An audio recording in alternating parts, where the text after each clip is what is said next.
fermez les yeux un instant et imaginez quelque chose d'extraordinaire. En ce moment même, alors que vous écoutez ma voix, des milliards de particules invisibles apparaissent et disparaissent à l'intérieur de votre corps. Elles surgissent du néant, existent pendant une fraction de seconde si infime qu'elles défient toute compréhension humaine, puis s'évanouissent comme si elles n'avaient jamais existé. Ces particules fantômes traversent vos os, vos muscles, chaque cellule de votre être. Et pourtant, vous ne sentez absolument rien. Vous ne les voyez pas. Vous ne pouvez même pas les détecter directement avec les instruments les plus sophistiqués jamais construits par l'humanité. Elles sont là, toujours là, dans chaque centimètre cube d'espace qui vous entoure. Qu'est-ce que ces entités mystérieuses? D'où viennent-elles? Et surtout, pourquoi l'univers permet-il leur existence? Ce soir, nous allons plonger ensemble dans l'un des mystères les plus profonds de la physique moderne. Nous allons explorer le monde des photons virtuels, ces messagers invisibles qui maintiennent la réalité elle-même en place. Préparez-vous à un voyage qui va transformer votre compréhension de ce que signifie réellement le mot « vide ». Avant d'aller plus loin, laissez-moi vous poser une question qui semble simple mais qui cache une profondeur vertigineuse. Qu'est-ce que le vide?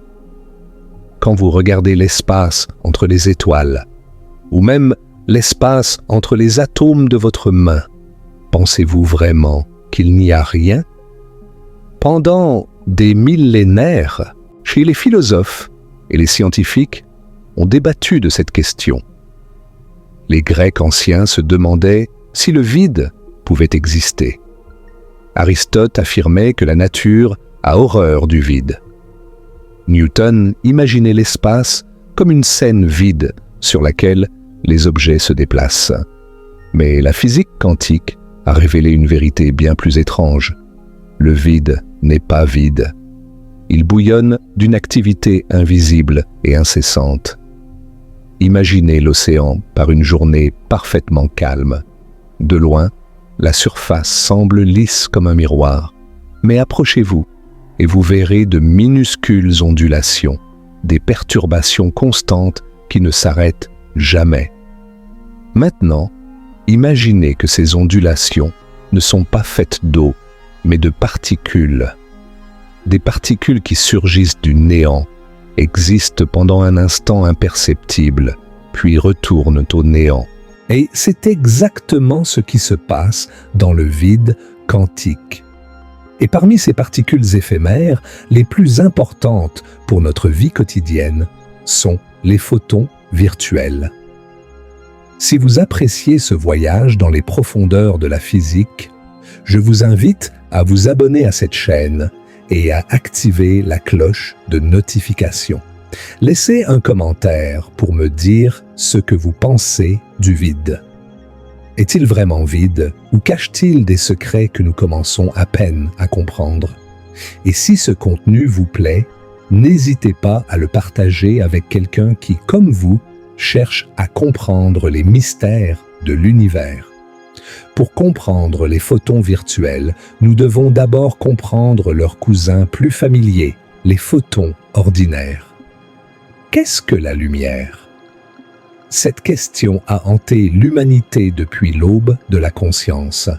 Les anciens Égyptiens vénéraient le soleil comme un dieu.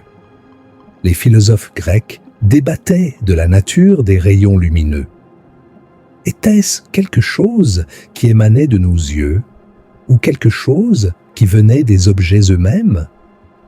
Il a fallu des siècles de réflexion et d'expérimentation pour commencer à démêler ce mystère. Au XVIIe siècle, deux visions de la lumière s'affrontaient. Isaac Newton, le géant de la physique classique, croyait que la lumière était composée de minuscules particules qu'il appelait corpuscules. Ces corpuscules voyageaient en ligne droite, rebondissaient sur les surfaces et pouvaient être réfractées par le verre. Cette théorie expliquait élégamment de nombreux phénomènes optiques que Newton avait méticuleusement étudiés. De l'autre côté, Christian Huygens proposait que la lumière était une onde, similaire aux ondulations qui se propagent à la surface de l'eau.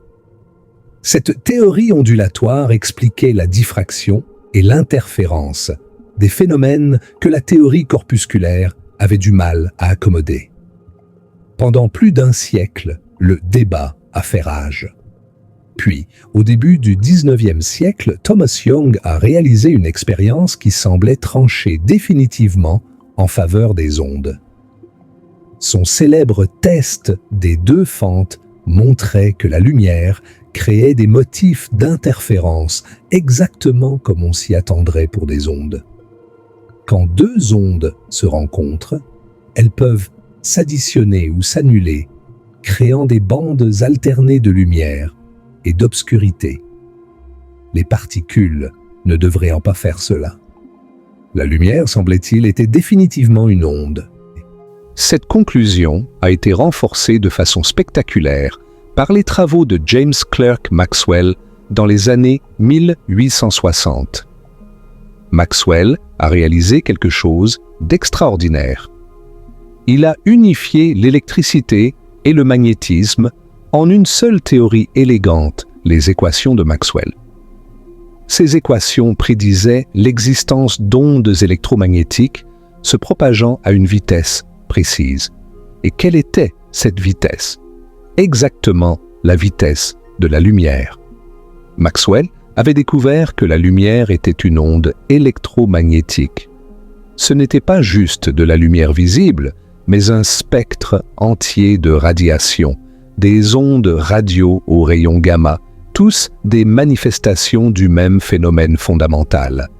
Voici un fait qui pourrait vous surprendre. La lumière visible, cette gamme de couleurs que nos yeux peuvent percevoir, ne représente qu'une infime fraction du spectre électromagnétique. Si vous imaginez le spectre entier comme un piano avec des millions de touches, la lumière visible ne serait qu'une seule octave. Nous sommes aveugles à la vaste majorité de la lumière qui remplit l'univers. Les ondes radio traversent votre corps en ce moment même. Les rayons cosmiques bombardent l'atmosphère. Le rayonnement infrarouge émane de chaque objet chaud. Nous nageons dans un océan d'ondes électromagnétiques invisibles. Mais alors que tout semblait résolu, alors que la physique classique célébrait ses triomphes, des nuages sombres s'accumulaient à l'horizon. À la fin du XIXe siècle, deux problèmes persistants refusaient de se soumettre aux explications classiques. L'un d'eux était le spectre du corps noir et la façon dont les objets chauds émettent de la lumière. Les calculs classiques prédisaient que les objets chauds devraient émettre une quantité infinie d'énergie dans les hautes fréquences. C'était absurde. C'était impossible. Et pourtant, les équations l'exigeaient. Ce problème, connu sous le nom de catastrophe ultraviolette, menaçait de faire s'effondrer tout l'édifice de la physique classique. En 1900, un physicien allemand nommé Max Planck a proposé une solution désespérée. Et si l'énergie ne pouvait pas prendre n'importe quelle valeur, et si elle venait en paquets discrets, en quantas? Cette idée semblait folle à l'époque. Elle violait tout ce que les physiciens croyaient savoir sur la nature continue de l'énergie. Mais elle fonctionnait. Les calculs correspondaient parfaitement aux observations. Planck lui-même n'était pas entièrement convaincu par sa propre idée. Il la considérait comme un artifice mathématique, pas comme une vérité profonde sur la nature. Mais il avait, sans le savoir, allumé la mèche d'une révolution. 5 ans plus tard, un jeune employé d'un bureau de brevet en Suisse a pris l'idée de Planck et l'a poussée jusqu'à ses conséquences logiques. Albert Einstein dans son Annus Mirabilis de 1905, a proposé que la lumière elle-même était quantifiée. Elle ne venait pas en ondes continues, mais en paquets d'énergie discrets. Ces paquets, il les appelait quanta de lumière. Nous les appelons aujourd'hui photons. Voici quelque chose de fascinant. Einstein a reçu le prix Nobel, non pas pour la relativité qui l'a rendu célèbre, mais pour cette découverte du photon. La relativité était trop controversée à l'époque. Mais l'explication de l'effet photoélectrique par les quanta de lumière était une contribution que même les sceptiques ne pouvaient ignorer. L'effet photoélectrique était l'un des phénomènes que la physique classique ne pouvait pas expliquer. Quand la lumière frappe une surface métallique, elle peut éjecter des électrons. Mais voici le mystère. L'énergie des électrons éjectés ne dépendait pas de l'intensité de la lumière, mais de sa fréquence. Une lumière rouge très intense n'éjectait pas d'électrons du tout de certains métaux, mais une faible lumière ultraviolette le faisait facilement. C'était incompréhensible du point de vue des ondes classiques. Plus d'ondes devrait signifier plus d'énergie, n'est-ce pas? Einstein a expliqué ce mystère avec une élégance stupéfiante. Si la lumière vient en paquets, en photons, alors chaque photon porte une quantité d'énergie déterminée par sa fréquence. Un photon de lumière rouge a moins d'énergie qu'un photon de lumière ultraviolette. Pour éjecter un électron d'un métal, il faut un minimum d'énergie. Si le photon n'a pas assez d'énergie, peu importe combien de photons vous envoyez, aucun électron ne sera éjecté. Mais un seul photon avec suffisamment d'énergie peut faire le travail. Le mystère était résolu. La lumière était bien composée de particules, après tout. Ou du moins, elle se comportait parfois comme des particules. Et c'est là que les choses deviennent vraiment étranges. Parce que les expériences d'interférence de Young fonctionnaient toujours. La lumière créait toujours des motifs d'interférence. Elle se comportait toujours comme une onde. Puis comment la lumière pouvait-elle être à la fois une onde et une particule? Cette dualité onde-particule est au cœur de la mécanique quantique. Elle défie notre intuition quotidienne, forgée par des millions d'années d'évolution dans un monde où les objets sont soit des vagues, soit des cailloux, jamais les deux. Mais, au niveau quantique, cette distinction s'effondre. Un photon n'est ni vraiment une onde, ni vraiment une particule. C'est quelque chose de fondamentalement nouveau, quelque chose pour lequel notre langage quotidien n'a pas de mots. Laissez-moi vous guider maintenant vers une compréhension plus profonde. Pour vraiment saisir ce que sont les photons virtuels, nous devons abandonner l'image des particules comme de petites billes qui volent à travers l'espace. Nous devons adopter une vision plus fondamentale. Ô bienvenue dans le monde de la théorie quantique des champs. Imaginez que l'espace entier, chaque point de l'univers, est rempli de champs invisibles. Pas un seul champ, mais plusieurs. Il y a un champ électromagnétique qui imprègne tout l'espace. Il y a un champ électronique. Il y a des champs pour les quarks, pour les neutrinos, pour chaque type de particule fondamentale. Ces champs sont partout. Ils existent même dans le vide le plus parfait que vous puissiez imaginer. Maintenant, imaginez que ces champs peuvent vibrer, comme les cordes d'une guitare. Quand le champ électromagnétique vibre d'une certaine façon, nous percevons cette vibration comme un photon. Quand le champ électronique vibre, nous percevons cette vibration comme un électron. C'est une transformation conceptuelle profonde. Donc les particules ne sont plus des objets fondamentaux. Ce sont des excitations, des vibrations dans des champs sous-jacents. Vous n'êtes pas fait de particules au sens traditionnel. Vous êtes une symphonie de vibrations dans une multitude de champs quantiques. Chaque atome de votre corps est un motif complexe d'excitation dans le champ électronique, les champs des quarks, le champ électromagnétique. Vous êtes littéralement une chanson jouée sur les cordes de l'univers. Cette vision des champs quantiques a été développée progressivement au cours du XXe siècle. Paul Dirac a fait les premiers pas en combinant la mécanique quantique avec la relativité restreinte. Sa célèbre équation de Dirac décrivait les électrons d'une manière compatible avec Einstein, mais elle a aussi prédit quelque chose d'extraordinaire, l'existence de l'antimatière. Pour chaque particule, il devait exister une antiparticule correspondante avec la même masse, mais une charge opposée. L'antiélectron, le positron, a été découvert expérimentalement quelques années plus tard. La théorie avait prédit une nouvelle forme de matière avant qu'elle ne soit observée. C'était un triomphe spectaculaire. Au fil des décennies, la théorie quantique des champs s'est développée pour devenir le cadre le plus précis que nous ayons pour comprendre la nature. Le modèle standard de la physique des particules, culmination de cette approche, décrit 17 particules fondamentales et leurs interactions. Il y a les quarks qui composent les protons et les neutrons. Il y a les leptons dont l'électron est le plus familier. Il y a les bosons de jauge qui transmettent les forces.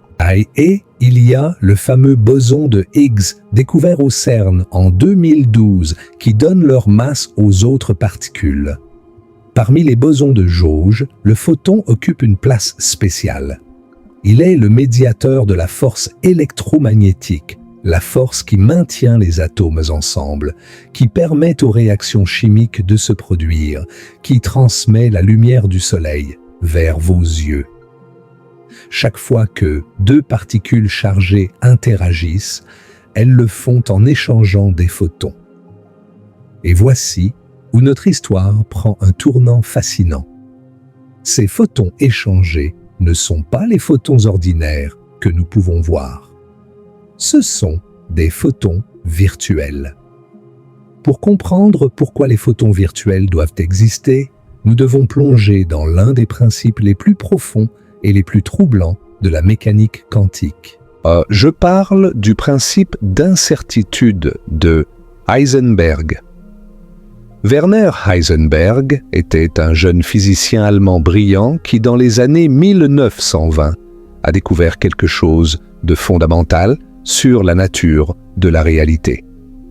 Il y a des paires de propriétés physiques qui ne peuvent pas être mesurées simultanément avec une précision arbitraire. Plus vous connaissez précisément l'une, moins vous pouvez connaître précisément l'autre. La paire la plus célèbre est la position et la quantité de mouvement. Si vous essayez de déterminer exactement où se trouve une particule, vous perdez inévitablement de l'information sur sa vitesse. Si vous mesurez précisément sa vitesse, sa position devient floue. Ce n'est pas une limitation de nos instruments. Ce n'est pas un problème technique que de meilleurs appareils pourraient résoudre. C'est une propriété fondamentale de la nature elle-même. La réalité au niveau quantique est intrinsèquement floue, mais il existe une autre paire de propriétés liées par l'incertitude, une paire qui a des conséquences encore plus étranges. L'énergie et le temps sont également liés par une relation d'incertitude. Plus vous voulez mesurer précisément l'énergie d'un système, plus longtemps vous devez l'observer. Et inversement, sur des intervalles de temps très courts, l'énergie peut fluctuer de manière significative. Cette relation peut s'écrire mathématiquement comme le produit de l'incertitude sur l'énergie et de l'incertitude sur le temps, étant au moins égale à la constante de Planck réduite divisée par 2. Les implications de cette relation sont vertigineuses. Elle signifie que l'énergie n'a pas besoin d'être strictement conservée à chaque instant, pourvu que les violations soient suffisamment brèves. L'univers peut, en quelque sorte, emprunter de l'énergie au néant, à condition de la rembourser assez rapidement. Plus l'emprunt est important, plus le remboursement doit être rapide. C'est comme si l'univers avait un système de crédit cosmique. Vous pouvez avoir de l'énergie gratuite, mais seulement pour un temps si court que personne ne peut vraiment le vérifier. Voici un fait stupéfiant qui découle de ce principe. Le vide quantique, l'espace supposément vide, ne peut pas avoir une énergie exactement nulle. Une énergie exactement nulle pendant un temps infini violerait le principe d'incertitude. Donc, même dans le vide le plus parfait, l'énergie fluctue constamment autour de zéro. Et ces fluctuations d'énergie se manifestent comme des paires de particules et d'antiparticules qui apparaissent brièvement avant de s'annihiler mutuellement. C'est ainsi que naissent les particules virtuelles. Elles surgissent de l'écume quantique du vide, existent pendant un instant fugace, puis disparaissent. Des électrons virtuels et des positrons virtuels, des quarks virtuels et des antiquarks virtuels. Et ce qui nous intéresse particulièrement ce soir, des photons virtuels. Ces entités éphémères ne sont pas de simples curiosités mathématiques, elles sont essentielles au fonctionnement de l'univers. Permettez-moi de vous expliquer plus précisément ce qui distingue un photon virtuel d'un photon réel. Un photon réel, le type de photon que vos yeux détectent, a des propriétés bien définies. Il n'a pas de masse et il voyage toujours exactement à la vitesse de la lumière, environ 300 000 km par seconde. Son énergie et sa quantité de mouvement sont reliées par une équation précise. Il peut voyager indéfiniment à travers l'espace jusqu'à ce qu'il soit absorbé par quelque chose. Et surtout, il peut être détecté. Nous pouvons construire des instruments qui enregistrent l'arrivée de photons individuels. Un photon virtuel est radicalement différent. Il peut avoir une masse effective, même si les photons réels sont toujours sans masse. Il peut voyager à n'importe quelle vitesse, plus vite ou plus lent que la lumière. Son énergie et sa quantité de mouvement ne respectent pas la relation habituelle. On dit qu'il est hors couche de masse. Sa durée de vie est extrêmement brève, limitée par le principe d'incertitude. Et voici le point crucial.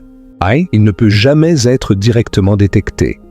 Par définition, un photon virtuel n'existe que comme intermédiaire dans une interaction. Dès qu'il serait détecté, il cesserait d'être virtuel et deviendrait réel. Cela soulève une question philosophique profonde que j'aimerais que vous considériez pendant que vous vous détendez. Si quelque chose ne peut jamais être directement observé, existe-t-il vraiment? Les photons virtuels sont-ils réels ou sont-ils simplement des outils mathématiques commodes que les physiciens utilisent pour faire leurs calculs? Cette question n'a pas de réponse définitive et les physiciens eux-mêmes sont divisés. Certains adoptent une position instrumentaliste. Les photons virtuels sont utiles pour les calculs et c'est tout ce qui compte. Peu importe s'ils sont réels au sens philosophique. D'autres adoptent une position réaliste. Si quelque chose a des effets mesurables sur le monde, alors il doit être réel en quelque sens significatif. Ce que nous pouvons dire avec certitude, c'est que les effets des photons virtuels sont bien réels. Nous pouvons les mesurer. Nous pouvons les prédire avec une précision extraordinaire. Et sans eux, notre compréhension de la physique s'effondrerait. Si ce voyage dans les profondeurs de la réalité vous fascine autant qu'il me fascine, prenez un moment pour appuyer sur le bouton j'aime. Partagez cette vidéo avec un ami qui se pose des questions sur la nature de l'univers. Et dites-moi dans les commentaires ce que vous pensez. Les photons virtuels sont-ils réels? J'aimerais connaître votre opinion. Pour visualiser comment les photons virtuels fonctionnent, nous devons parler de l'un des outils les plus puissants et les plus élégants de la physique des particules. Je parle des diagrammes de Feynman. Richard Feynman était un personnage extraordinaire. Né à New York en 1918, il a montré un génie précoce pour les mathématiques et la physique. Pendant la Seconde Guerre mondiale, il a travaillé sur le projet Manhattan à Los Alamos, où il était connu non seulement pour sa brillance scientifique, mais aussi pour ses farces, notamment sa capacité à crocheter les coffres-forts contenant des secrets nucléaires. Après la guerre, Feynman s'est attaqué à l'un des problèmes les plus épineux de la physique théorique. La théorie quantique de l'électromagnétisme, l'électrodynamique quantique, était en crise. Les calculs donnaient des résultats infinis, ce qui était clairement absurde. Feynman est avec Julian Schwinger et Shinichiro Tomonaga, travaillant indépendamment, a développé une technique appelée renormalisation qui permettait d'extraire des prédictions finies et sensées des équations. Pour cette réalisation, les trois ont partagé le prix Nobel de physique en 1965. Mais la contribution la plus durable de Feynman est peut-être son invention des diagrammes qui portent son nom. Ces diagrammes sont des représentations visuelles des interactions entre particules. Ils transforment des calculs mathématiques complexes en images intuitives. Sur un diagramme de Feynman, le temps s'écoule généralement de bas en haut ou de gauche à droite. Les lignes droites représentent les fermions, comme les électrons. Les lignes ondulées représentent les photons. Et les points où les lignes se rencontrent, appelés vertex, se représentent les interactions. Considérons le diagramme le plus simple d'une interaction électromagnétique. Deux électrons s'approchent l'un de l'autre. Au vertex, l'un des électrons émet un photon virtuel. Ce photon virtuel, représenté par une ligne ondulée, voyage vers l'autre électron. Au second vertex, le photon virtuel est absorbé. Les deux électrons, ayant échangé de la quantité de mouvement via le photon virtuel, s'éloignent l'un de l'autre. Cette répulsion est exactement ce que nous observons. Deux charges de même signe se repoussent. Le diagramme de Feynman nous montre comment cette répulsion fonctionne au niveau fondamental. Elle est médiée par l'échange de photons virtuels. Ce qui est remarquable, c'est que chaque ligne et chaque vertex dans un diagramme de Feynman correspond à une expression mathématique précise. En appliquant un ensemble de règles, appelées règles de Feynman, vous pouvez convertir un diagramme en une formule qui donne la probabilité de l'interaction. Plus le diagramme est complexe, plus le calcul est difficile, mais le principe reste le même. Voici un fait qui illustre la puissance et la complexité de cette approche. Pour calculer certaines propriétés de particules avec une haute précision, les physiciens doivent considérer non pas un seul diagramme, mais des milliers, voire des millions de diagrammes. Chaque diagramme représente une façon possible pour l'interaction de se produire. Certains impliquent un seul photon virtuel. D'autres en impliquent 2, 3 ou plus. Certains diagrammes contiennent des boucles où un photon virtuel émet une paire électron-positron qui s'annihile ensuite pour reformer un photon. Toutes ces contributions doivent être additionnées pour obtenir la réponse finale. La beauté de l'électrodynamique quantique est que, malgré la complexité apparente, les prédictions correspondent aux observations avec une précision phénoménale. La théorie prédit le moment magnétique anormal de l'électron, une propriété subtile liée à la façon dont l'électron interagit avec les champs magnétiques. La prédiction théorique et la mesure expérimentale concordent à plus de 12 chiffres significatifs. C'est comme mesurer la distance entre Paris et Tokyo et être précis à l'épaisseur d'un cheveu. C'est la prédiction la plus précise de toute la science, et elle dépend entièrement des contributions des photons virtuels. Mais les photons virtuels ne servent pas seulement à faire des calculs précis. Ils nous révèlent quelque chose de profond sur la nature de l'espace vide lui-même. Le vide quantique, ce que nous appelons parfois le vide de l'état fondamental des champs quantiques, n'est pas un néant passif. C'est un lieu d'activité frénétique. Les fluctuations quantiques créent constamment des paires de particules virtuelles qui s'annihilent presque instantanément. Le vide est un océan bouillonnant de potentialités, une mousse de création et de destruction à l'échelle la plus fondamentale. Cette image du vide quantique a des conséquences mesurables. L'une des plus fascinantes est l'effet Casimir, prédit par le physicien néerlandais Hendrik Casimir en 1948. L'effet Casimir est simple à décrire mais profond dans ses implications. Prenez deux plaques métalliques parfaitement conductrices et placez-les très près l'une de l'autre dans le vide. Selon la physique classique, rien ne devrait se passer. Il n'y a pas d'air pour créer de pression. Il n'y a pas de charge pour créer de force.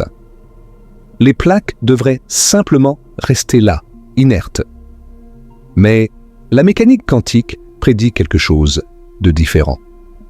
Entre les plaques, seuls certains modes de vibration du champ électromagnétique peuvent exister, ceux dont les longueurs d'onde s'ajustent à l'espace disponible. À l'extérieur des plaques, tous les modes sont permis.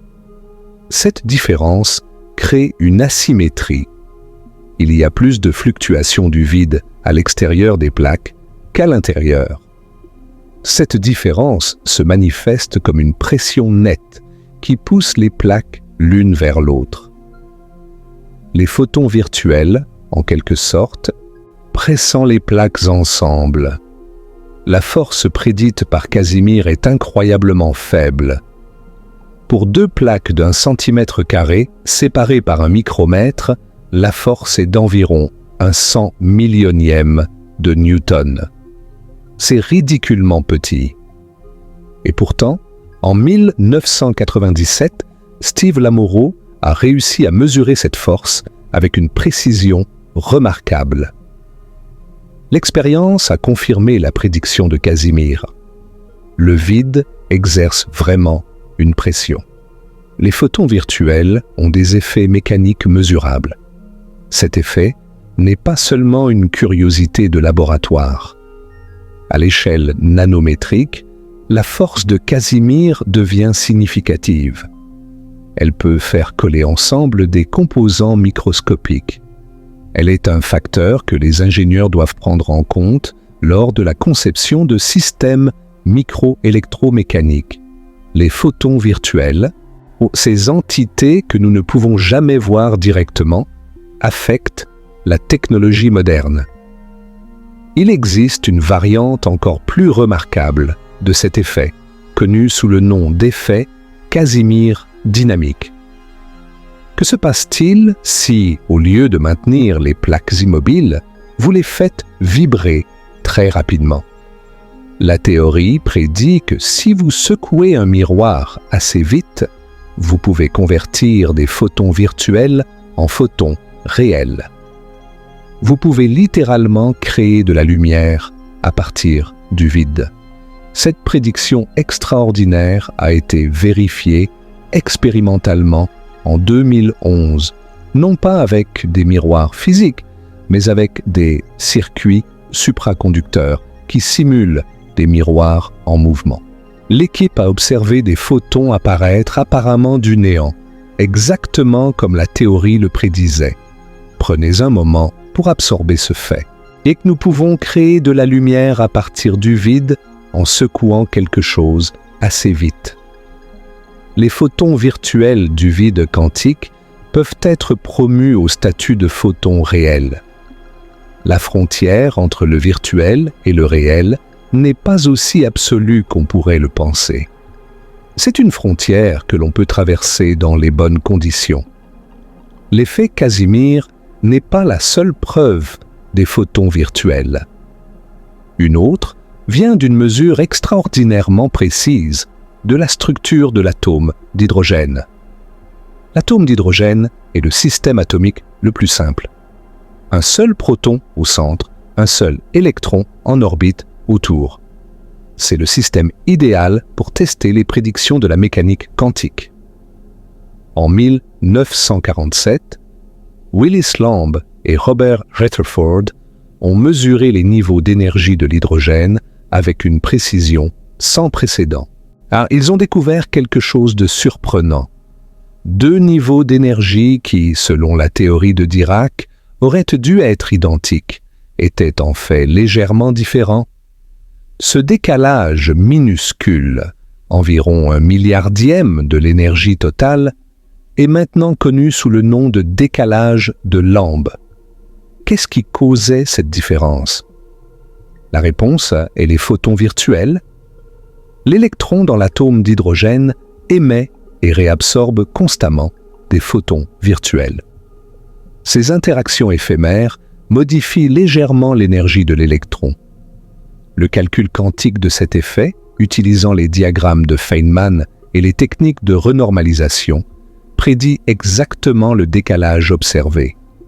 Willis Lamb a reçu le prix Nobel de physique en 1955 pour cette découverte. Le décalage de Lamb est une empreinte digitale des photons virtuels, aucune preuve indirecte mais incontestable de leur existence. Chaque atome d'hydrogène dans l'univers porte cette signature. Chaque fois que vous respirez, des milliards d'atomes dans vos poumons manifestent les effets des photons virtuels. Laissez cette pensée vous accompagner pendant quelques respirations profondes. Vous êtes fait d'atomes. Ces atomes sont façonnés par des interactions avec des particules qui surgissent du néant et y retournent en un instant. Votre existence même dépend de ces fantômes quantiques. Continuons notre exploration en regardant comment les photons virtuels expliquent les forces fondamentales que nous expérimentons chaque jour. La force électromagnétique est l'une des 4 forces fondamentales de la nature, avec la gravité, la force nucléaire forte et la force nucléaire faible. De ces 4 forces, l'électromagnétisme est celle qui affecte le plus notre vie quotidienne, à l'exception peut-être de la gravité.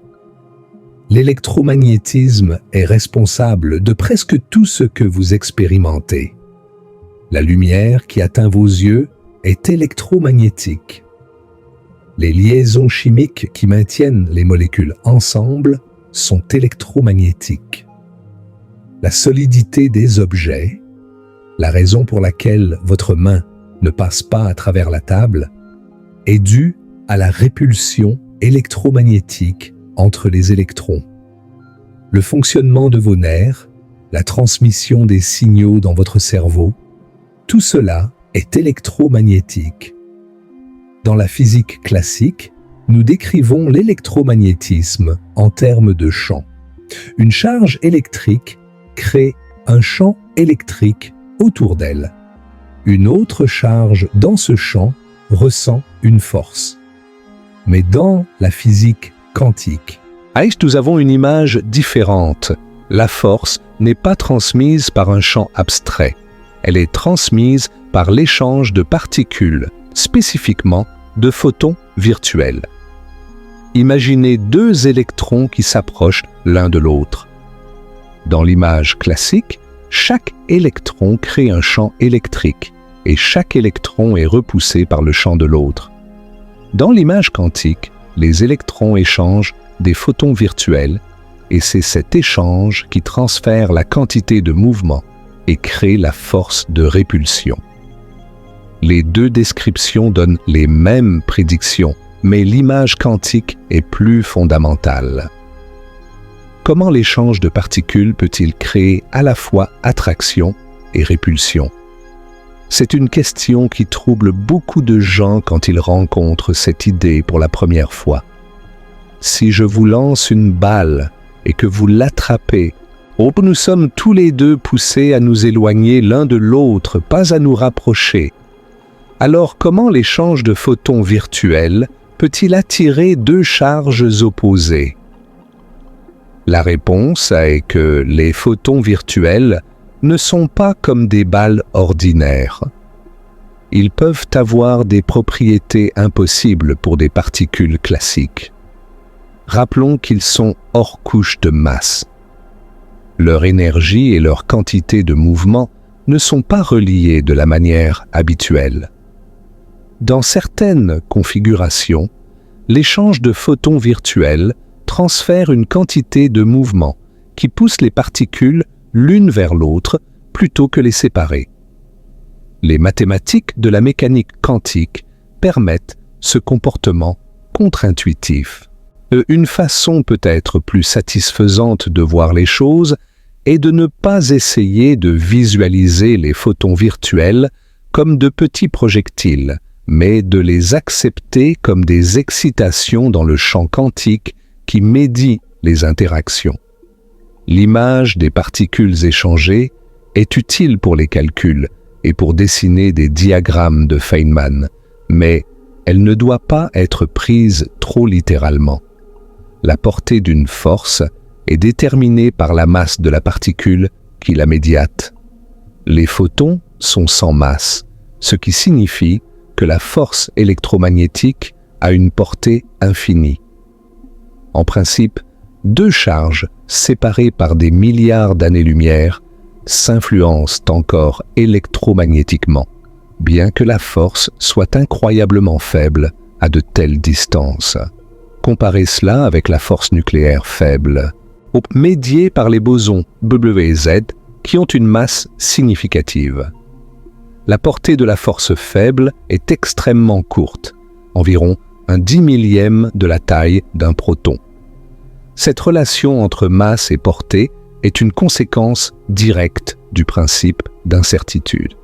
Une particule virtuelle peut emprunter l'énergie nécessaire pour exister, mais elle doit rembourser cet emprunt rapidement. Plus la particule est massive, plus l'énergie empruntée est grande et plus le temps disponible est court. Pendant ce temps limité, la particule ne peut voyager qu'une distance limitée. Donc les particules médiatrices massives ne peuvent transmettre des forces qu'à courte portée. Les photons, étant sans masse, n'ont pas cette limitation. Ils peuvent, en principe, voyager arbitrairement loin avant d'être absorbés. C'est pourquoi la lumière des galaxies, à des milliards d'années-lumière, peut encore atteindre nos télescopes. C'est pourquoi l'électromagnétisme domine à toutes les échelles, des atomes aux amas de galaxies. Si vous êtes toujours éveillé et que vous suivez cette exploration, j'aimerais que vous preniez un moment pour réfléchir à tout ce que nous avons couvert. Les photons virtuels sont des fluctuations éphémères dans le champ électromagnétique. Ils existent grâce au principe d'incertitude. Ils médient la force électromagnétique entre les particules chargées. Leur existence est prouvée indirectement par des expériences comme le décalage de Lamb et l'effet Casimir. Et ils sont essentiels au fonctionnement de tout ce que vous voyez, touchez et êtes. Plongeons maintenant encore plus profondément. Et que les photons virtuels ne sont pas les seules particules virtuelles qui peuplent le vide quantique.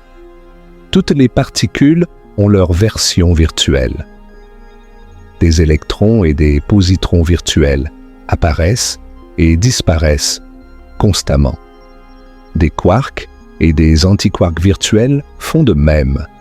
Même des bosons de Higgs virtuels fluctuent dans et hors de l'existence. Ces différentes particules virtuelles jouent des rôles distincts dans la physique. Les gluons virtuels, par exemple, médiant la force nucléaire forte qui maintient les quarks ensemble à l'intérieur des protons et des neutrons.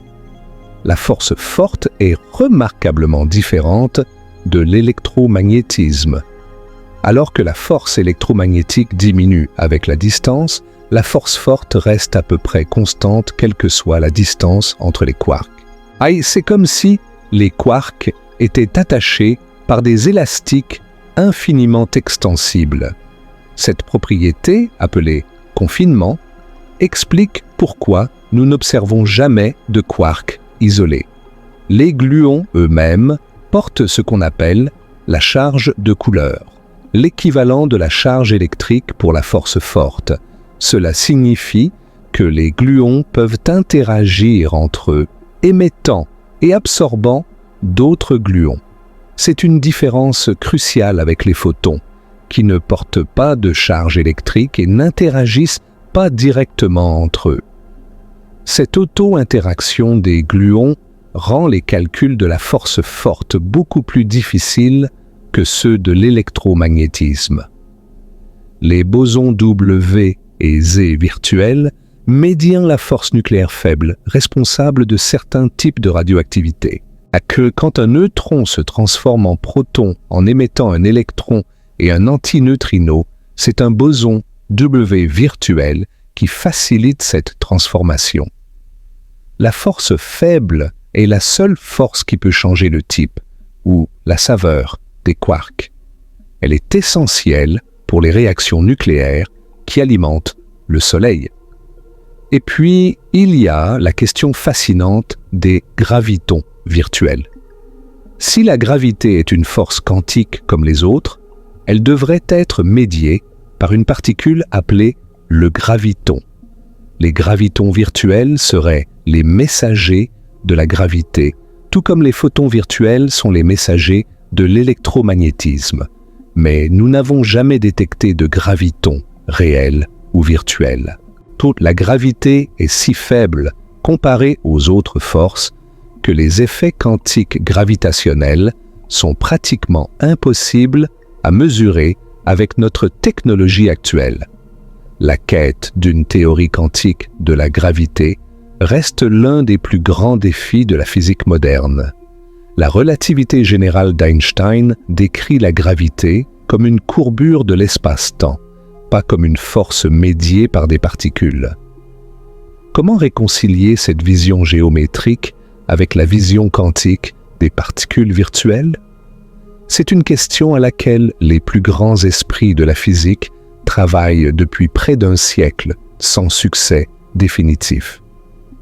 Revenons aux photons virtuels et explorons une de leurs manifestations les plus spectaculaires. Cette manifestation se trouve à la frontière même de notre compréhension de l'univers, qui est à l'horizon des événements des trous noirs. Stephen Hawking, le légendaire physicien britannique, a fait une prédiction stupéfiante en 1974. Les trous noirs ne sont pas complètement noirs. Ils émettent un rayonnement, maintenant connu sous le nom de rayonnement de Hawking. Comment est-ce que c'est possible? Un trou noir est censé être un objet dont rien ne peut s'échapper, pas même la lumière. La clé réside dans les fluctuations du vide quantique. Près de l'horizon des événements d'un trou noir, des paires de particules virtuelles se forment constamment, comme partout ailleurs dans l'univers. Normalement, ces paires s'annihilent presque instantanément, retournant leur énergie empruntée au vide. Mais près d'un trou noir, quelque chose de spécial peut se produire. À imaginer une paire électron-positron virtuelle se formant juste à côté de l'horizon des événements. Dans certaines configurations, l'une des particules peut tomber dans le trou noir, tandis que l'autre s'échappe. La particule qui s'échappe devient réelle. Elle emporte de l'énergie. Mais d'où vient cette énergie? Elle vient du trou noir lui-même. Le trou noir perd une infime quantité de masse. Sur des échelles de temps astronomiques, ce processus fait lentement évaporer le trou noir. Cette explication populaire, bien que capturant l'essence du phénomène, est une simplification. Le calcul réel implique la théorie quantique des champs en espace-temps courbe, une machinerie mathématique formidable. Mais l'idée centrale reste. Les fluctuations quantiques du vide, incluant les photons virtuels, permettent au trou noir d'émettre de la radiation et de s'évaporer lentement. Le temps nécessaire pour qu'un trou noir s'évapore complètement est stupéfiant. Un trou noir de masse stellaire, disons 10 fois la masse du Soleil, prendrait environ 10 puissance 67 années pour s'évaporer. C'est un nombre si grand qu'il défie la compréhension. L'univers n'a que 14 milliards d'années environ. Même si l'univers continue d'exister pendant des milliards d'années, ces trous noirs seront toujours là. Seuls les trous noirs beaucoup plus petits, hypothétiques, trous noirs primordiaux formés dans l'univers primordial, pourraient s'évaporer sur des échelles de temps observables. Le rayonnement de Hawking soulève un paradoxe profond qui n'est toujours pas résolu. Quand un trou noir s'évapore, qu'arrive-t-il à l'information qui y est tombée? Selon la mécanique quantique, l'information ne peut jamais être détruite. Chaque état quantique doit évoluer de manière unitaire, préservant l'information. Mais si le trou noir disparaît complètement, emportant avec lui toute l'information sur ce qui y est tombé, alors l'information semble être perdue. C'est le paradoxe de l'information du trou noir. Ce paradoxe met en conflit nos deux meilleures théories physiques, la mécanique quantique et la relativité générale. Les tentatives pour le résoudre ont conduit à certaines des idées les plus spéculatives de la physique moderne, comme le principe holographique, qui suggère que toute l'information sur un volume d'espace peut être encodée sur sa surface pure. Donc la résolution de ce paradoxe pourrait bien nécessiter une théorie complète de la gravité quantique, quelque chose qui continue d'échapper aux physiciens. Prenons un moment de calme pour absorber ces idées. Vous êtes allongé peut-être dans l'obscurité, écoutant des histoires sur les confins de l'univers et les frontières de la connaissance humaine.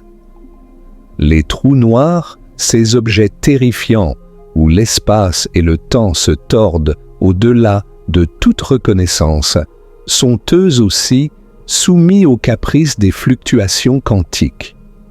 Même les monstres cosmiques les plus puissants sont gouvernés par les mêmes principes que ceux qui opèrent entre les atomes de votre oreiller. Revenons sur Terre, ou du moins dans notre laboratoire conceptuel, pour examiner un autre aspect fascinant des photons virtuels. Nous avons parlé de l'effet Casimir et où les photons virtuels créent une force entre deux plaques. Nous avons parlé du décalage de Lamb, où les photons virtuels affectent les niveaux d'énergie atomique. Mais il y a un effet encore plus direct et peut-être plus contre-intuitif. C'est la polarisation du vide. Imaginez un espace vide traversé par un champ électrique intense. Selon la physique classique, le vide ne devrait pas réagir. Il est vide après tout. Mais la mécanique quantique nous dit que le vide est rempli de fluctuations, de paires électrons-positrons virtuels. En présence d'un champ électrique, ces paires virtuelles peuvent être légèrement polarisées. L'électron virtuel est tiré dans une direction, le positron virtuel dans l'autre. Pendant leur brève existence, ils créent un petit dipôle électrique. L'effet cumulatif de milliards de ces dipôles virtuels est de partiellement écarter le champ électrique original. Le vide se comporte comme un matériau diélectrique. Il acquiert une polarisation. C'est la polarisation du vide. Ce phénomène a des conséquences mesurables. La constante de structure fine qui caractérise la force des interactions électromagnétiques n'est pas vraiment constante. Elle varie légèrement en fonction de l'énergie des particules impliquées. À des énergies plus élevées, les particules sondent le champ électromagnétique à des distances plus courtes, où l'écrantage par les paires virtuelles est moins efficace. La force électromagnétique effective est donc légèrement plus forte à haute énergie. Haute. Ce phénomène de constante de couplage qui dépendent de l'énergie est appelé le mouvement des constantes de couplage. Il a des implications profondes pour notre compréhension des forces fondamentales. Les mesures montrent que les trois constantes de couplage des forces non gravitationnelles, électromagnétiques, faibles et fortes, convergent vers des valeurs similaires à des énergies très élevées. Certains physiciens croient que cette convergence indique une grande unification, une théorie où les trois forces se révèlent être des aspects d'une seule force fondamentale. Les particules virtuelles, en modifiant la force effective des interactions, pourraient être la clé pour comprendre cette unification hypothétique. Il y a un autre effet de la polarisation du vide qui est particulièrement spectaculaire. Dans des champs électromagnétiques suffisamment intenses, le vide peut devenir biréfringent. La biréfringence est un phénomène optique où un matériau a des indices de réfraction différents pour différentes polarisations de la lumière. Certains cristaux, comme la calcite, sont biréfringents. Quand vous regardez un texte à travers un cristal de calcite, vous voyez deux images. Le vide quantique, en présence de champs magnétiques très intenses, peut exhiber le même comportement. La lumière polarisée dans une direction voyage à une vitesse légèrement différente de la lumière polarisée perpendiculairement. Ce phénomène a été récemment observé grâce à des observations de la lumière provenant de pulsars et de magnétars, des étoiles à neutrons avec des champs magnétiques incroyablement puissants. Pensez à ce que cela signifie. Le vide lui-même, l'espace apparemment vide, agit comme un cristal optique en présence de champs magnétiques intenses. Les photons virtuels, ces fluctuations éphémères, donnent au vide des propriétés optiques mesurables. Chaque fois que vous croyez avoir compris le vide, il vous révèle une nouvelle surprise. Continuons notre voyage en examinant un phénomène encore plus dramatique lié aux photons virtuels et aux particules virtuelles en général.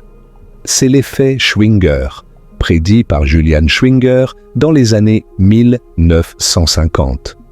Schwinger a calculé que dans un champ électrique suffisamment intense, les paires électrons-positrons virtuels peuvent être séparés avant de s'annihiler. Le champ leur fournit assez d'énergie pour devenir réel. Le vide se déchire littéralement, créant des particules de matière et d'antimatière. Si la force de champ nécessaire pour cela est énorme, environ 10 puissance 18 volts par mètre, c'est des millions de fois plus fort que tout ce que nous pouvons produire en laboratoire.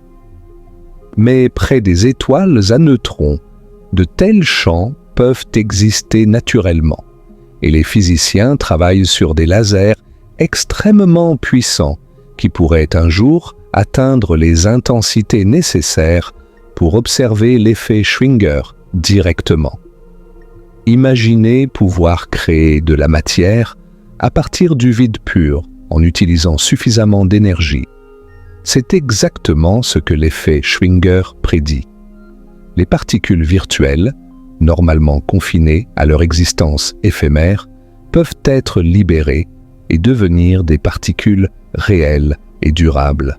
La frontière entre le virtuel et le réel n'est pas infranchissable. Elle est simplement gardée par des barrières d'énergie. Il existe un processus apparenté qui a été observé expérimentalement. C'est la création de paires par des photons de haute énergie. Quand un photon gamma suffisamment énergétique passe près d'un noyau atomique, il peut se transformer en une paire électron-positron. L'énergie du photon est convertie en masse des deux particules, conformément à la célèbre équation d'Einstein. Ce processus est observé quotidiennement dans les accélérateurs de particules et dans les rayons cosmiques qui bombardent l'atmosphère terrestre. Un processus encore plus fondamental, longtemps prédit mais difficile à observer, est la collision de deux photons pour créer une paire électron-positron. C'est le processus de Breit-Wheeler. Deux photons, qui sont des particules de lumière pure, se heurtent et se transforment en matière. De la lumière devient de la masse.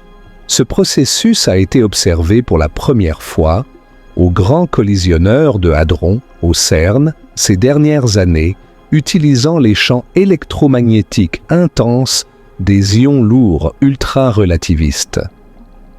Ces phénomènes nous rappellent que la distinction entre matière et énergie, entre réel et virtuel, est plus fluide que notre intuition quotidienne ne le suggère. La célèbre équation E égale mc carré nous dit que la masse et l'énergie sont interconvertibles.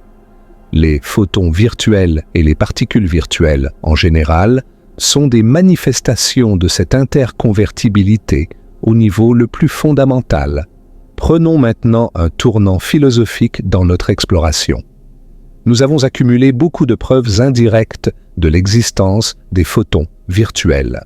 Le décalage de Lamb, le moment magnétique anormal de l'électron, l'effet Casimir, la polarisation du vide. Mais ces particules restent fondamentalement inobservables. Nous ne pouvons jamais mettre un photon virtuel dans une boîte et l'examiner. Par définition, toute tentative de le détecter le transformerait en quelque chose de réel. Cela soulève des questions profondes sur la nature de la réalité et sur ce que signifie pour quelque chose d'exister. Les philosophes de la science ont longtemps débattu du statut ontologique des entités théoriques.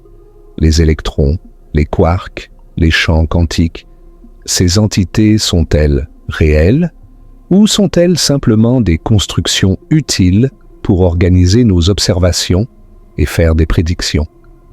Le réalisme scientifique, une position philosophique populaire, soutient que les entités postulées par nos meilleures théories scientifiques existent réellement. Selon cette vue, les électrons sont aussi réels que les tables et les chaises, même si nous ne pouvons pas les voir directement. L'instrumentalisme, en revanche, soutient que les théories scientifiques sont des outils pour prédire les observations et que la question de la réalité des entités théoriques est mal posée ou sans importance. Les photons virtuels posent un défi particulier pour les deux positions. Même les réalistes les plus convaincus hésitent à accorder aux photons virtuels le même statut qu'aux photons réels. Après tout, les photons virtuels violent les relations normales entre énergie et quantité de mouvement. Ils peuvent avoir des propriétés impossibles pour des particules réelles. Et ils ne peuvent jamais, même en principe, osent être directement observées. Une façon de sortir de ce dilemme est de reconnaître que la division particule versus champ pourrait être le problème. Dans la théorie quantique des champs, les champs sont fondamentaux. Les particules, réelles ou virtuelles, sont des excitations de ces champs. Peut-être que la question de savoir si les photons virtuels sont réels est mal formulée. Ce qui est réel, c'est le champ électromagnétique quantique et ses fluctuations. Les photons virtuels sont simplement un langage, un outil conceptuel pour décrire certains aspects de ces fluctuations. Cette perspective est libératrice d'une certaine manière. Elle nous invite à ne pas nous accrocher trop fortement à nos images intuitives de particules comme de petites billes. La réalité quantique est différente de la réalité classique. Elle nécessite de nouveaux concepts et de nouvelles façons de penser. Les photons virtuels sont une tentative de traduire cette réalité étrangère dans un langage que nous pouvons comprendre. Mais la traduction est nécessairement imparfaite. Reposez-vous un moment avec cette idée. La réalité au niveau le plus fondamental n'est pas faite de choses. Elle est faite de relations, d'interactions, de possibilités. Les photons virtuels sont des possibilités qui deviennent presque réelles pendant un instant fugace.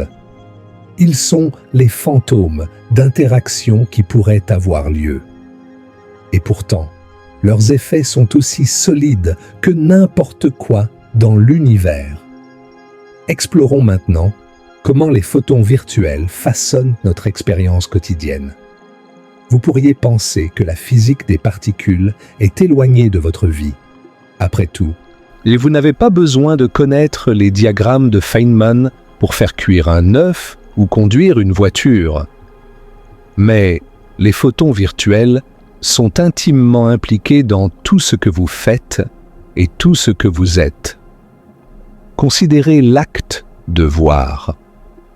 En ce moment, si vous êtes dans la lumière, des photons réels frappent votre rétine. Ces photons sont absorbés par des molécules de rhodopsine dans vos cellules photoréceptrices. L'absorption déclenche une cascade de réactions chimiques, chacune impliquant des interactions électromagnétiques médiées par des photons virtuels. Les signaux électriques qui en résultent voyagent le long de vos nerfs optiques vers votre cerveau. Ces signaux sont eux-mêmes des flux d'ions, des particules chargées dont le mouvement est gouverné par des forces électromagnétiques, donc par des photons virtuels, et que votre cerveau traite ces signaux, créant l'expérience consciente de la vision. Et les neurones, dans votre cerveau, communiquent comme par des signaux électriques et chimiques, tous médiés par, vous l'avez deviné, des photons virtuels. Considérez l'acte de toucher.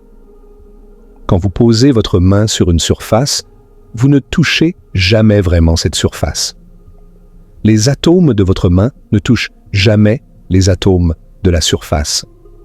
Ce que vous sentez, c'est la répulsion électromagnétique entre les électrons de votre main et les électrons de la surface. Cette répulsion est médiée par des photons virtuels.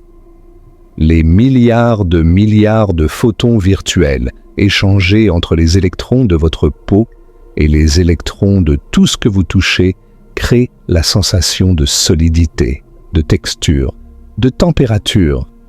Considérez la chimie de votre corps. Chaque réaction chimique dans vos cellules implique le réarrangement d'électrons entre atomes. Les liaisons chimiques y sont formées et brisées par des interactions électromagnétiques.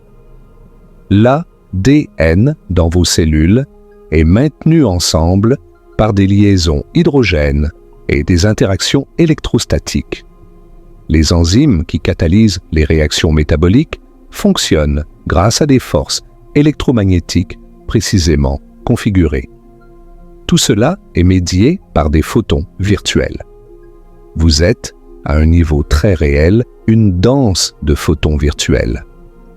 Votre forme, votre fonction, vos pensées, vos émotions, tout cela émerge d'un ballet incessant de particules éphémères qui surgissent du vide et y retournent des milliards de fois par seconde dans chaque cellule de votre corps.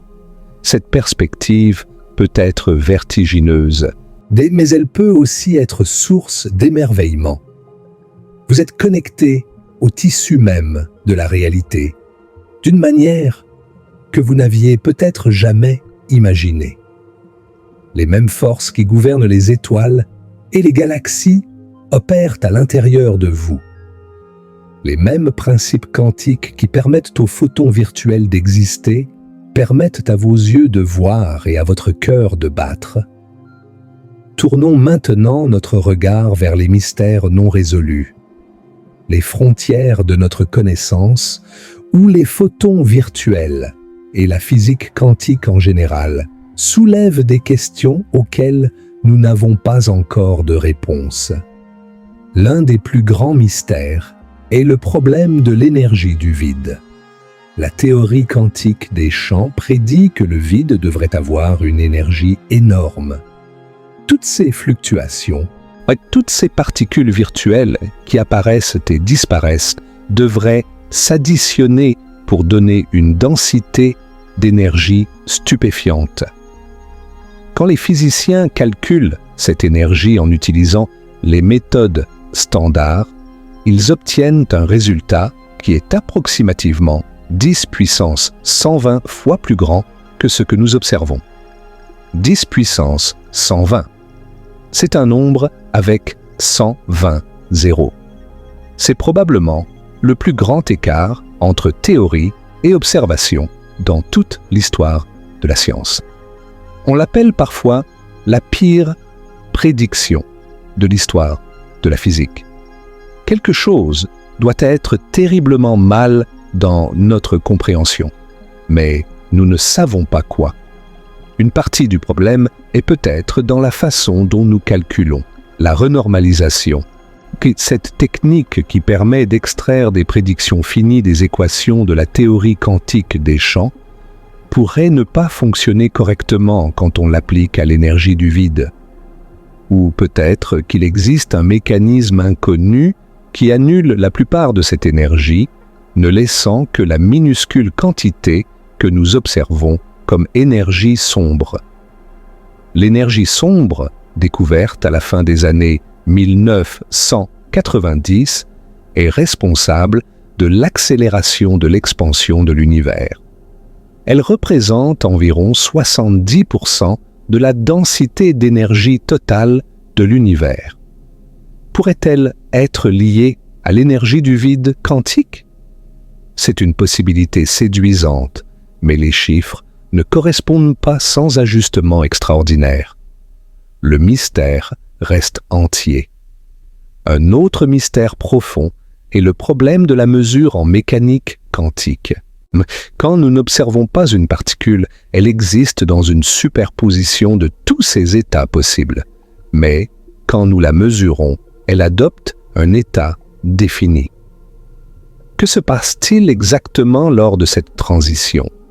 Pourquoi et comment la mesure force-t-elle la réalité à choisir?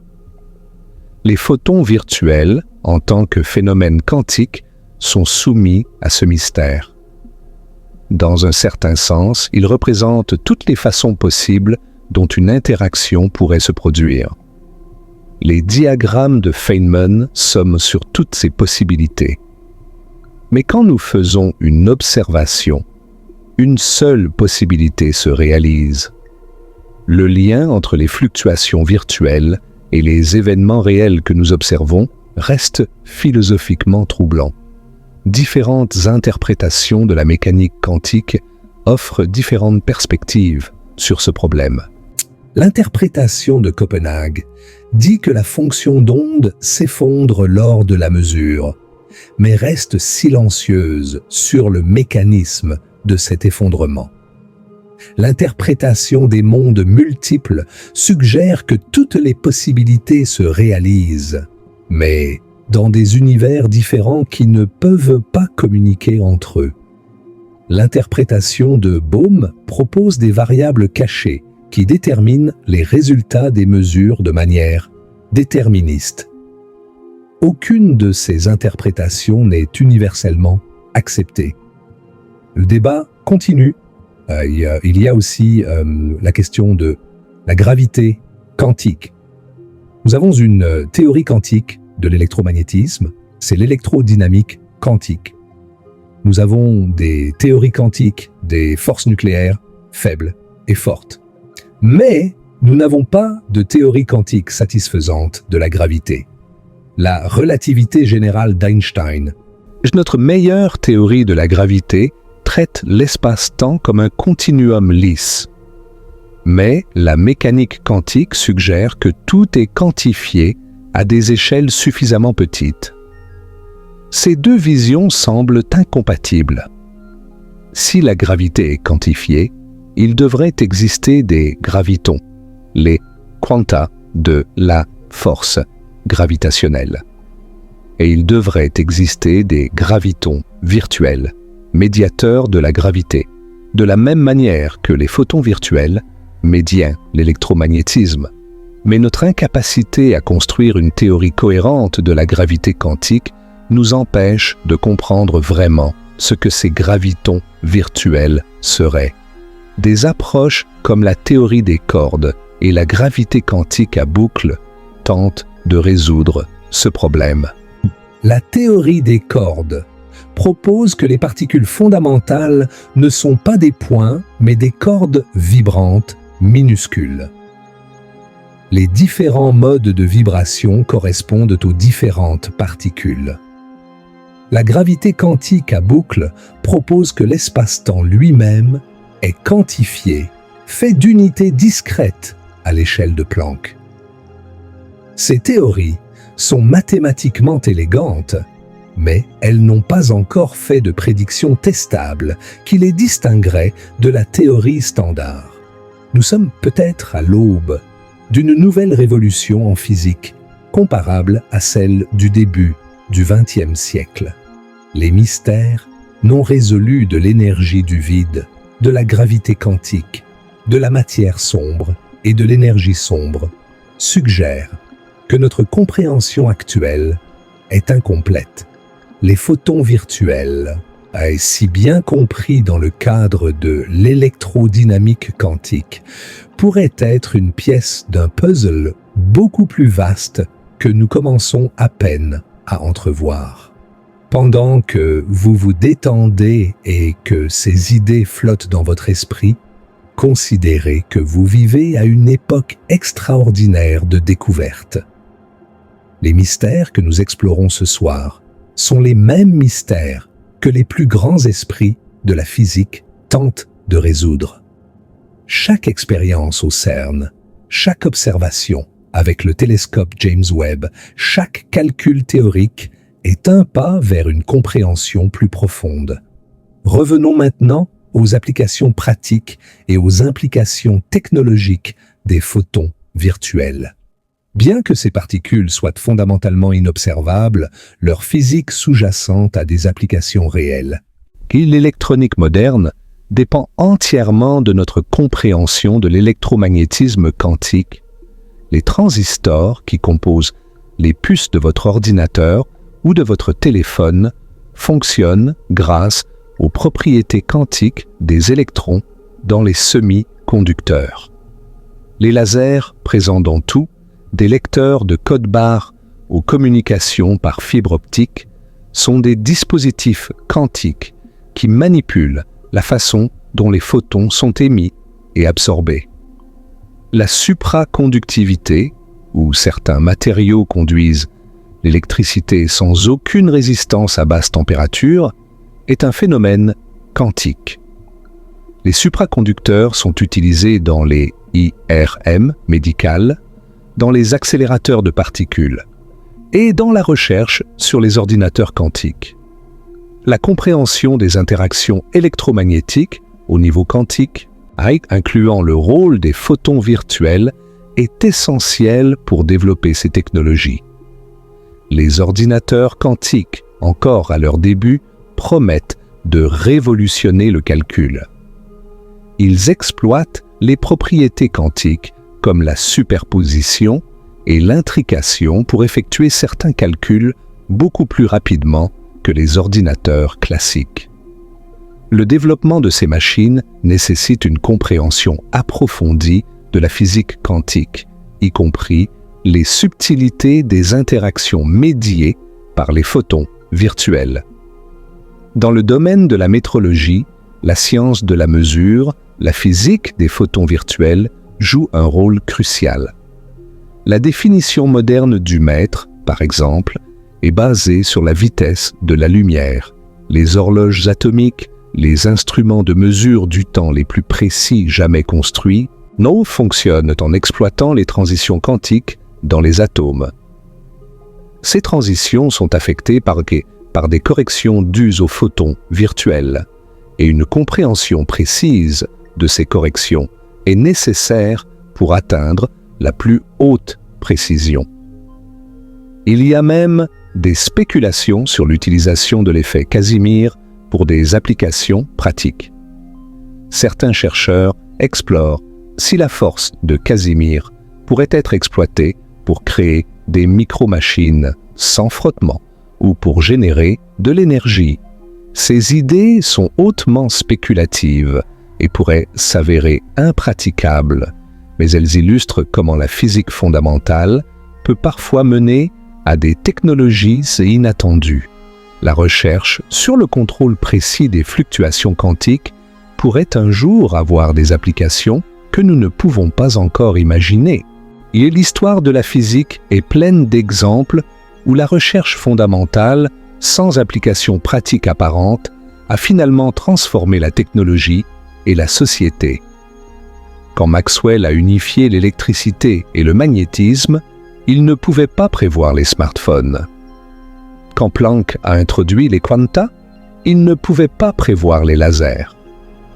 Peut-être que notre compréhension des photons virtuels mènera un jour à des technologies tout aussi transformatrices. Alors que nous approchons de la fin de notre voyage, prenons un moment pour réfléchir à la beauté et à l'étrangeté de l'univers que nous avons exploré. Les photons virtuels sont parmi les entités les plus bizarres que la physique ait jamais postulées. Ils surgissent du néant, violant temporairement les lois de conservation, médinent les forces fondamentales et disparaissent avant de pouvoir être observés. Et pourtant, sans eux, l'univers tel que nous le connaissons ne pourrait pas exister. La force électromagnétique qui maintient les atomes ensemble, les molécules stables et la chimie possible fonctionnent par l'échange de photons virtuels. Sans ces messagers invisibles, il n'y aurait pas de matière solide, pas de liquide, pas de gaz. Il n'y aurait pas de vous et pas de moi. Le vide quantique, ce que nous appelons l'espace vide, est en réalité un océan bouillonnant de potentialités. Des particules virtuelles de tout type apparaissent et disparaissent constamment.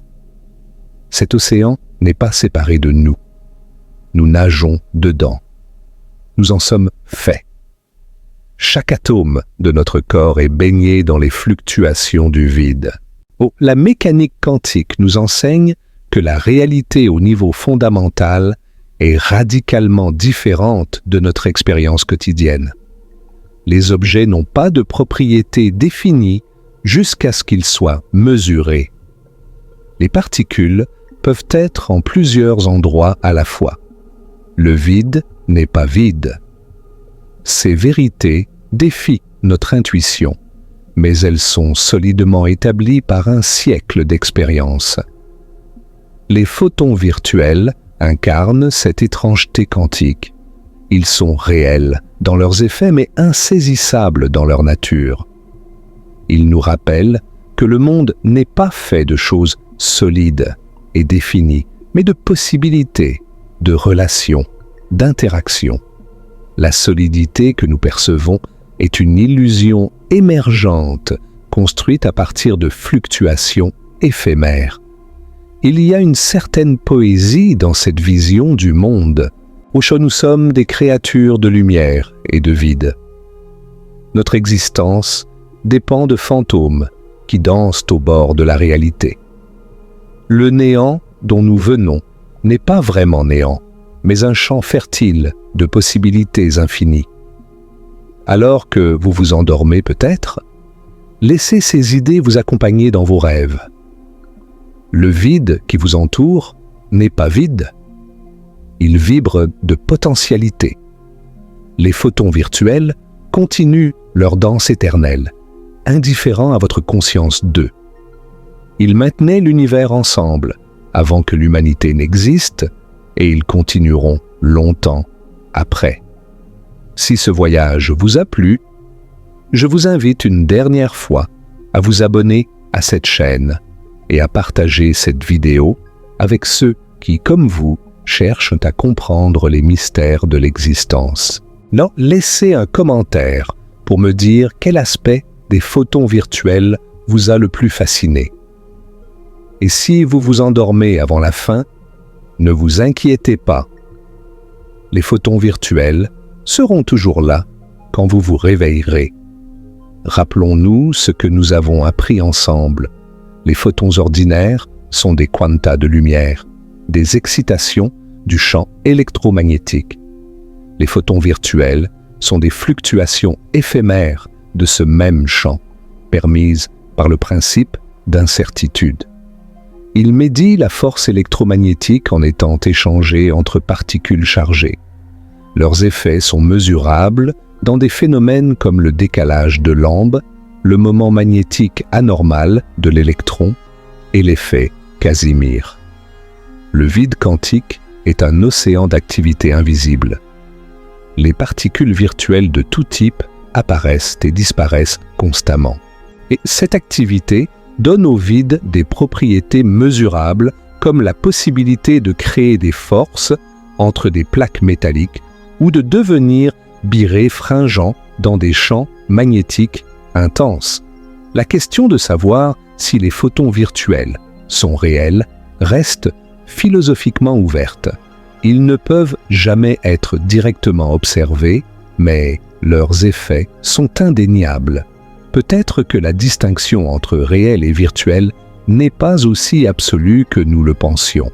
Les mystères non résolus abondent. L'énergie du vide prédit par la théorie est vastement différente de ce que nous observons. Nous n'avons pas de théorie quantique de la gravité. La nature de la matière sombre et de l'énergie sombre reste inconnue. Les photons virtuels sont une pièce d'un puzzle cosmique que nous sommes loin d'avoir complété. Et pourtant, malgré ces mystères, là nous avons accompli quelque chose de remarquable. Nous, êtres humains sur une petite planète autour d'une étoile ordinaire, dans une galaxie parmi des milliards, avons réussi à sonder la structure de la réalité à des niveaux que nos ancêtres ne pouvaient même pas imaginer. Nous avons découvert que le monde est fait de champs quantiques. Nous avons appris à calculer les interactions entre particules avec une précision stupéfiante. Nous avons mesuré les effets de particules qui n'existent que pendant des fractions de secondes, impossiblement courtes.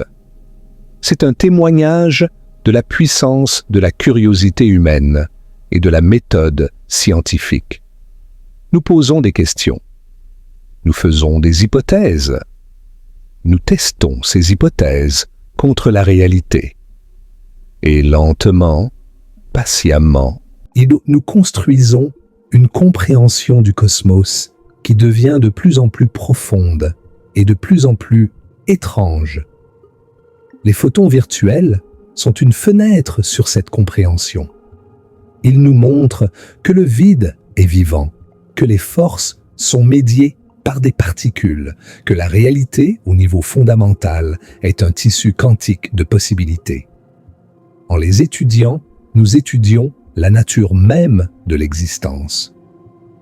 Alors que vous dérivez vers le sommeil, imaginez les champs quantiques qui vous entourent. Le champ électromagnétique imprègne tout l'espace, vibrant silencieusement avec les fluctuations du vide. Les photons virtuels surgissent et disparaissent, innombrables et incessants. Ils sont là dans l'air que vous respirez, dans l'oreiller sous votre tête, dans les murs de votre chambre, dans l'espace, entre les étoiles. Vous faites partie de cette danse cosmique. Les atomes de votre corps sont maintenus ensemble par des forces médiées, par des photons virtuels. Les pensées qui traversent votre esprit sont des patterns d'activité neuronale, eux-mêmes des danses de particules chargées échangeant des photons virtuels. Même vos rêves, ces créations éphémères de votre cerveau endormi, sont rendus possibles par les interactions quantiques dans vos neurones. Il y a quelque chose de profondément réconfortant dans cette connectivité. Vous n'êtes pas séparés de l'univers. Vous en êtes une manifestation. Les mêmes lois qui gouvernent les galaxies lointaines gouvernent les atomes de votre corps. Les mêmes principes quantiques qui permettent aux étoiles de briller permettent à vos yeux de voir. Le sommeil lui-même est un phénomène quantique, en un sens. Les transitions entre les états de conscience, les vagues d'activité cérébrale qui caractérisent les différentes phases du sommeil. Tout cela implique les mêmes forces fondamentales que nous avons explorées ce soir. Quand vous rêvez, des patterns de photons virtuels dansent dans votre cerveau, créant des mondes imaginaires aussi réels, dans un certain sens, que le monde éveillé. La frontière entre le réel et le virtuel s'estompe à ce niveau. Les particules virtuelles sont-elles moins réelles que les particules que nous pouvons détecter? Les mondes de vos rêves sont-ils moins réels que le monde de vos perceptions éveillées? Ces questions touchent à des mystères philosophiques profonds sur la nature de la réalité et de la conscience. Mais pour l'instant, vous n'avez pas besoin de résoudre ces mystères. Vous pouvez simplement vous reposer dans l'émerveillement. L'univers est plus étrange et plus merveilleux que nous n'aurions jamais pu l'imaginer. Et vous avez le privilège d'en faire partie. Les étoiles que vous pourriez voir si vous regardiez par la fenêtre sont à des années-lumière de distance. La lumière qui en provient a voyagé pendant des années, des décennies, des siècles pour atteindre vos yeux. Et quand ces photons frappent votre rétine, ils déclenchent une cascade d'interactions médiées par des photons virtuels, transformant la lumière des étoiles lointaines en expérience consciente. Vous êtes, en ce moment, connecté à l'univers d'une manière profonde. Les photons virtuels dans votre corps et les photons virtuels près d'une étoile lointaine obéissent aux mêmes lois. Le champ électromagnétique qui imprègne votre chambre est le même champ qui imprègne les galaxies les plus éloignées. Il n'y a pas de séparation réelle entre vous et le cosmos. Cette pensée peut être vertigineuse ou apaisante, selon la façon dont vous choisissez de la voir. Moi, je trouve qu'elle est les deux. Vertigineuse dans son immensité, apaisante dans sa connectivité. Nous ne sommes pas des étrangers dans un univers froid et indifférent.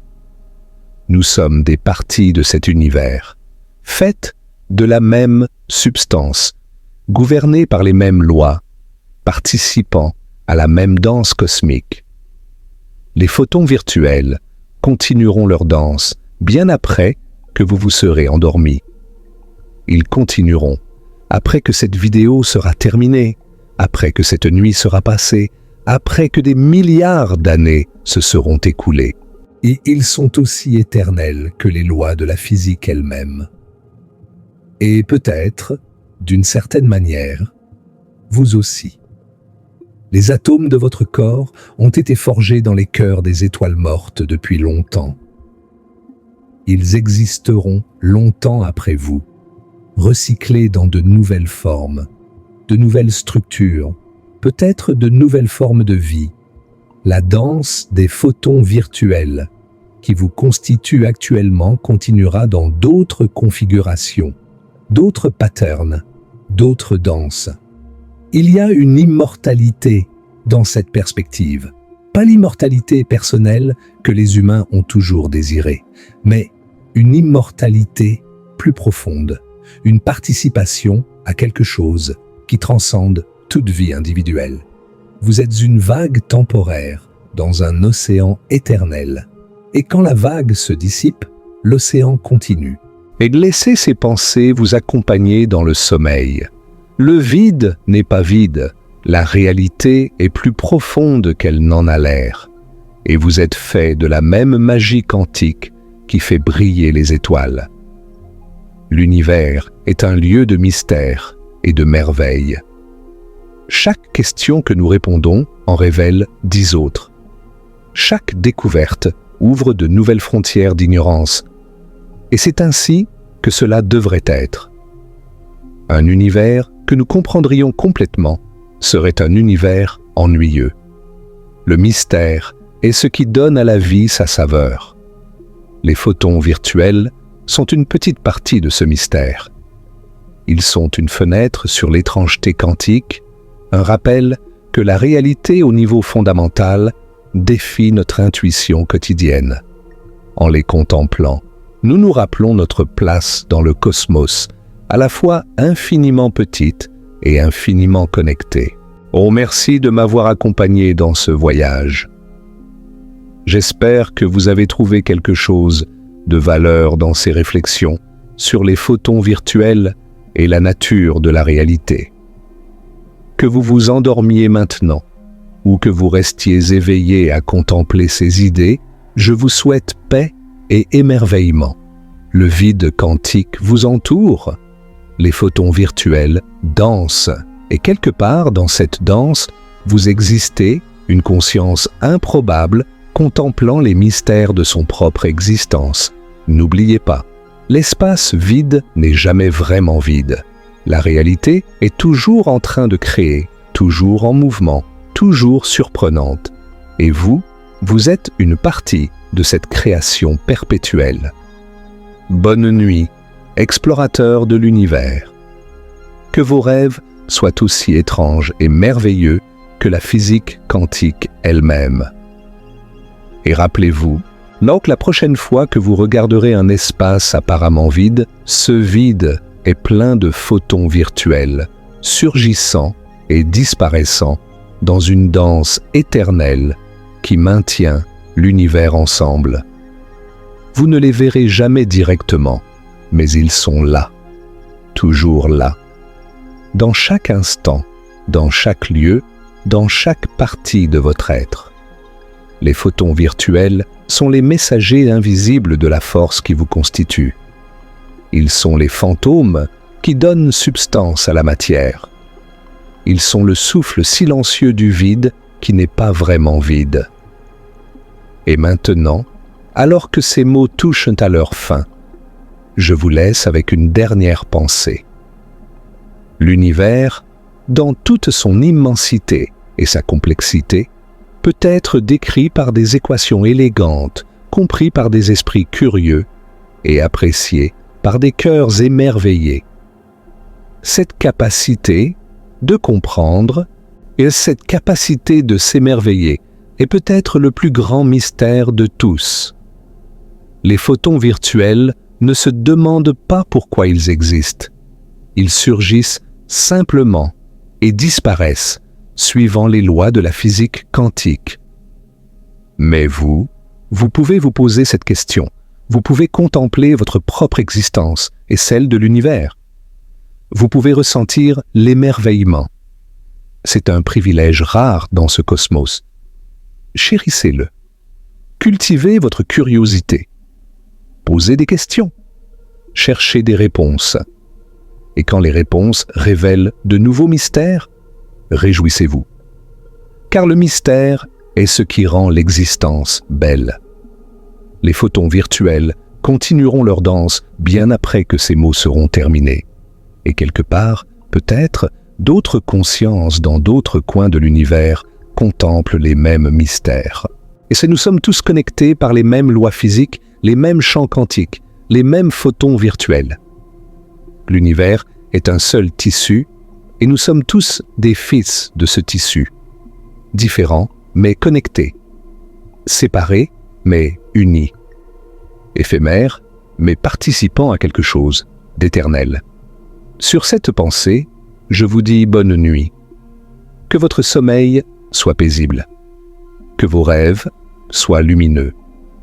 Et que demain, quand vous vous réveillerez, vous vous souveniez que vous êtes fait de lumière et de vide, de possibilités et de mystères. Les photons virtuels veillent sur vous, même si vous ne pouvez pas les voir. Ils sont là, dans l'obscurité de votre chambre, dans le silence de la nuit, dans chaque instant de votre existence.